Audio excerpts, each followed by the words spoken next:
Olá, você que assiste a TV Câmara Campinas, a partir de agora a gente está com Café com o Presidente, aquele bate-papo semanal com o presidente da Câmara Municipal de Campinas, o vereador Luiz Rossini. Bom dia, presidente. Bom dia, Mirna. Presidente, na última semana a gente teve muita coisa acontecendo aqui em Campinas e a gente destaca a solidariedade do povo campineiro com a quarta e última retirada das doações nessa campanha aí às vítimas do Rio Grande do Sul. Queria que o senhor falasse um pouquinho desse contentamento que o senhor já falou nas outras retiradas, né, que totalizamos aí mais de 7 toneladas. Olha, a primeira, assim, é uma coisa muito legal, né? Feliz a gente ver e perceber esse espírito de solidariedade do povo campineiro.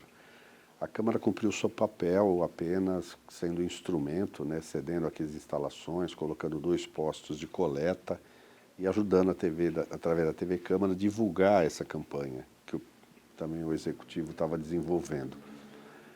Eu acho que a nossa missão é uma função de um serviço de utilidade pública, né? Prestar solidariedade ao povo gaúcho nesse momento de dificuldade, por causa dessa tragédia ambiental, né, que aconteceu lá embaixo, é mais do que uma obrigação, né, é algo que a gente faz como cidadão, como cristão, né, como ser humano. O interessante é que a rapidez, a velocidade com que as pessoas aderiram à campanha e a quantidade de itens que trouxeram para serem encaminhados lá para o Rio Grande do Sul, gêneros alimentícios, produtos de limpeza, de higiene pessoal, muita água, ração para os animais, pets, além de roupas, agasalhos, brinquedos para as crianças. Presidente, o legal é que a gente percebe, muita gente teve o cuidado de separar por itens, olha, roupa G, masculina, feminina, infantil, sapato infantil, teve até esse carinho também, né? Nossa, isso é importante porque facilita na triagem, né, de quem está recebendo, separando e organizando a distribuição lá no Rio Grande do Sul. Então, fica aqui mais uma vez assim, o nosso agradecimento, né, a todos que trouxeram a sua doação aqui, aos vereadores, aos assessores, os funcionários da casa, da Câmara, as empresas, escolas, né, e o cidadão comum aí que, mostrando esse gesto de generosidade, compareceu com a sua doação. A gente continua acompanhando à distância, né, assim, a finalização daquilo que precisa fazer para que o Rio Grande do Sul e a população retome a normalidade da vida. A gente tem também, eu como cristão, a gente tem feito orações, né, pedindo que Deus cuide com carinho daquele povo e que rapidamente isso seja superado. A gente lamenta as perdas de vida, tem muito prejuízo material, mas a gente sabe que o povo da Gaúcho é forte e vai saber superar esse momento. E por aqui a gente tem uma campanha que continua, porque a campanha do agasalho, a Câmara também é um dos pontos de arrecadação. Então, a gente já percebeu que o inverno deve vir com maior rigor, né? A gente já teve aí uns dias frios e a gente precisa também pensar naquelas famílias que hoje, ainda em situação de vulnerabilidade, precisam cobertores, agasalhos para enfrentar esse rigor do inverno. E além das famílias, a gente tem que olhar também para a população em situação de rua. O último censo da Secretaria Municipal de Assistência constatou a presença de 1.300 moradores em situação de rua em Campinas. Eles estão mais expostos a essa situação do frio intenso. Então a gente precisa cobertores, agasalhos, principalmente masculinos, para essa população. Mas também precisamos de roupas infantis, né, para as famílias da nossa cidade. Então fica aqui o nosso apelo, né, mais uma vez, para que as pessoas participem da campanha do agasalho, doando artigos que possam ser usados, né? Isso, e é bem importante essa conservação, esse cuidado também na hora da gente pensar na doação. Não é aquilo que não serve mais que eu ia jogar fora, não é esse o espírito, né? É para que as pessoas possam usar e realmente se aquecer nesses dias e principalmente noites frias do inverno.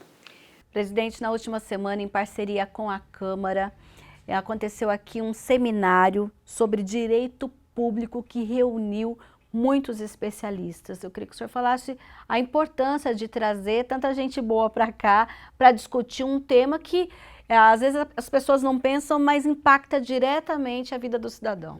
Olha, os temas foram escolhidos assim pelos procuradores, tanto da Associação de Procuradores do município, os procuradores da Prefeitura, como também os procuradores da Câmara. Foi uma iniciativa inicialmente pensada pelo Dr. Peter Panuto, secretário municipal de Justiça, que rapidamente a gente aderiu, achou importante.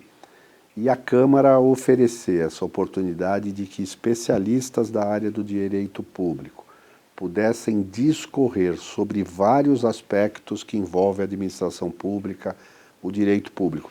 E quando a gente fala do direito público, obviamente que são ações voltadas aos gestores, órgãos públicos, mas cujo reflexo e consequência afeta a sociedade e a população. Então, é um campo do direito específico, as normas do direito público, elas são constantemente reformadas, atualizadas, e manter os operadores de direito, em especial os procuradores, advogados da prefeitura, das autarquias, das entidades públicas atualizados, isso facilita e garante, obviamente, uma prestação cada vez melhor para o cidadão. Sempre pensando no direito como defesa dos interesses da população. Eu vou dar um exemplo. Nós tivemos uma palestra do Dr. Marcelo Pellegrini falando da legislação eleitoral, que também sofre alterações, tem modernizações. Então ele deu uma aula, assim, discorreu com bastante precisão e profundidade algumas questões que tanto quem vai sair candidato, os partidos, os candidatos, mas também os gestores públicos devem se atentar para não ferir nenhum princípio e não praticar nenhuma ação que possa ser enquadrada como um crime eleitoral e possa ter consequências. Mas, além disso, os outros também trouxeram informações importantes da lei de licitação, as outras questões que envolvem o direito público. Então, agradecer aqui em nome da Câmara, os nossos procuradores, os funcionários da Câmara que se envolveram na organização, que inclusive o doutor Fernando foi um dos palestrantes, a Associação Municipal dos Procuradores e a Secretaria de Justiça e a Procuradoria-Geral da Prefeitura por essa realização que foi muito importante. Também tivemos na última semana aqui 83 anos da PUC Campinas, a Pontifícia Universidade Católica aqui da nossa cidade. Uma comemoração que foi na semana toda e na última sexta-feira, inclusive, o senhor participou de uma dessas atividades. Fala primeiro para mim, como foi participar e como que o senhor vê hoje essa questão da PUC pensar, olha, rumo aos 100 anos, como que é isso? Eu fui lá representar a população de Campinas, que é o papel da Câmara enquanto instituição que representa a população, manifestar o nosso reconhecimento e gratidão pela contribuição que a PUC vem dando para o desenvolvimento da nossa cidade. Ela foi fundada lá em 7 de junho de 1941, Monsenhor Emílio José Salim, ainda com um incentivo de Dom Nery. Acho que na época, quando eles criaram aquela faculdade de filosofia e letras para formar os normalistas, obviamente eles acreditavam na força da ideia, mas talvez não imaginassem no que se tornaria, a proporção que chegaria hoje aos 83 anos, a Pontifícia Universidade Católica de Campinas. É uma das maiores e melhores universidades do país. E conquistou o título de pontifícia por um decreto do Papa Paulo VI em 1972, colocando a PUC assim, num seleto grupo de universidades católicas do mundo. E a PUC tem contribuído com o desenvolvimento humano. Por ser uma universidade católica, ela coloca também, além da formação profissional, os valores de justiça social, de solidariedade, caridade, de ética, que são importantes na formação do profissional. e tem ajudado muito Campinas. Inclusive, nós temos nos quadros da prefeitura, desde o prefeito, que se formou na PUC, nós temos vários secretários municipais que foram alunos e são professores, inclusive, da universidade, e também servidores de carreira, não só a prefeitura, como a Câmara, que se formaram aqui na PUC Campinas. Então nós fomos lá. Eu também me formei na PUC Campinas. Pois, então você é um exemplo vivo, né, da qualidade dos profissionais que a PUC forma e que vão prestar serviços em várias áreas, inclusive no setor público, né? Certamente, Mirna, você simboliza, né, essa excelência de formação da PUC e que se traduz em serviços de qualidade. Então, em seu nome, eu quero cumprimentar toda a PUC, porque certamente Campinas hoje, nos últimos 83 anos, nesse seu processo de desenvolvimento, teve uma participação efetiva da PUC, né, na contribuição para o desenvolvimento humano, desenvolvimento social, desenvolvimento da ciência, tecnologia. Sim, com certeza. Parabéns, PUC Campinas. E a gente ainda falando em comemoração, tivemos também na última semana lá uma homenagem ao combate da venda grande, que aconteceu lá em 1842, lá na região dos Amarais.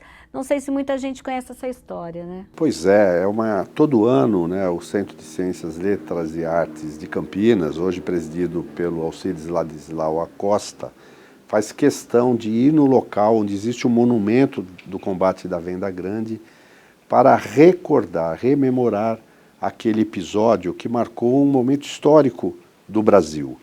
Na verdade, o Partido Liberal, que comandava a chamada Revolução Liberal, que se encerrou em 1842, combatia o governo imperial, que era ditatorial, déspota e que causava prejuízos, dificuldades aos brasileiros de então.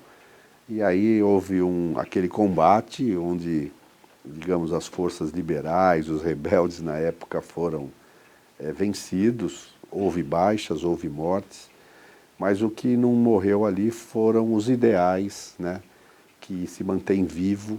A força desses ideais acabaram levando, no andamento da história, a libertação dos escravos, depois a proclamação da República, e relembrar e os fatos são promovidos por nomes, né? Tobias de Aguiar, Boaventura do Amaral, tantos nomes que foram citados lá, que a gente vê nas ruas de Campinas, mas que têm um significado, deixaram um legado. E esse legado é esse espírito, esse ideal de defesa da democracia, da liberdade e da justiça social. E nós fomos lá, representando a Câmara e a população de Campinas também, cumprimentar o Centro de Ciências, Letras e Artes por essa iniciativa, que é um resgate histórico.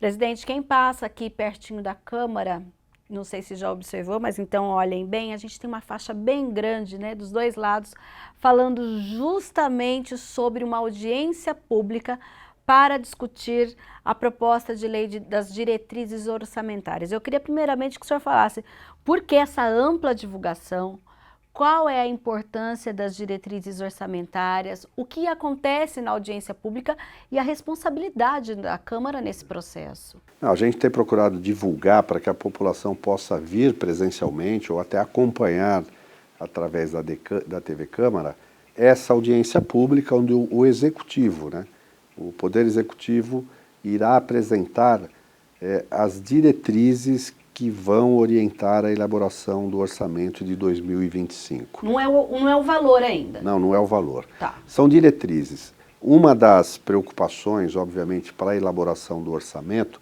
é estimar a receita. A Lei 4.320, que regula a elaboração do orçamento, ela diz assim, o orçamento estima a receita. E se você não tiver um rigor, um critério, um estudo que possa permitir você projetar a receita com um grau de precisão, você pode levar a prefeitura a equívocos, né? Sim. Então, a lei de diretriz primeiro vai trazer aqui como a Prefeitura de Campinas está projetando o crescimento das receitas próprias, IPTU, ISS, das taxas e também dos repasses das receitas estaduais e federais, ICMS, IPVA, imposto de renda, né, fundo de participação do município. Então, com esse critério, ela vai estimar quanto a prefeitura deve arrecadar em 2025. E isso é fundamental porque daí vem a tarefa talvez mais difícil, né, que é como alocar essa receita nas diversas secretarias para atender às demandas da cidade, na área da educação, da saúde, do transporte, do saneamento, da habitação, da segurança, da assistência social, da cultura, do esporte. Então, certamente isso envolve todas as secretarias, né, a elaboração do orçamento, mas pensar os critérios para priorizar as áreas que merecem mais atenção, é isso que é colocado na lei orçamentária, que vai ser debatido, discutido, a população participando, recebendo, encaminhando sugestões, e a partir disso os vereadores vão formar sua convicção sobre aprovação ou até fazer alguns ajustes de emendas para aprimorar essa lei que inicia o ciclo de planejamento orçamentário para 2025. Né? Por isso quero convidar todos a acompanhar e participar dessa importante audiência pública no próximo dia 12. A partir da 1h. Tá certo, então, presidente, uma boa semana. Obrigado. Gente, fica aqui então o reforço do convite. 1h, quarta-feira, tem audiência pública sobre o projeto de lei de diretrizes orçamentárias. Continue com a TV Câmara.